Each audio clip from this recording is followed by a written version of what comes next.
મદ્રાસ હાઈકોર્ટે તમિલનાડુ પોલીસને ફટકાર લગાવી છે। આ મામલો ભારતીય જનતા પાર્ટી કાર્યાલયમાંથી ભારત માતાનું પ્રતિનિધિત્વ કરતી પ્રતિમાને હટાવવા સાથે સંબંધિત છે।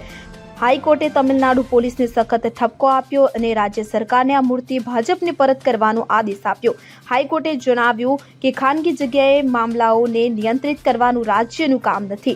ભારત માતાની પ્રતિમા હટાવવી એ તેમનું અપમાન કરવા જેવું છે। આ કેસ ખાનગી મિલકત પર વાણી અને અભિવ્યક્તિની સ્વતંત્રતાના અધિકારની મર્યાદાને લગતો એક રસપ્રદ મુદ્દો ઉભો કરે છે। કોર્ટે રાજ્ય સરકારને આદેશોનું પાલન કરવા અને પોલીસને તેમની મર્યાદામાં રહીને જનતાની સેવા કરવા અને જનતાનું રક્ષણ કરવા કહીને પોલીસે ભવિષ્યમાં આવું ન કરવા સલાહ આપી છે। Bureau report CN24 news. હવે જુઓ દેશ દુનિયાની તમામ ખબરો તમારી આંગળીના ટેરવે।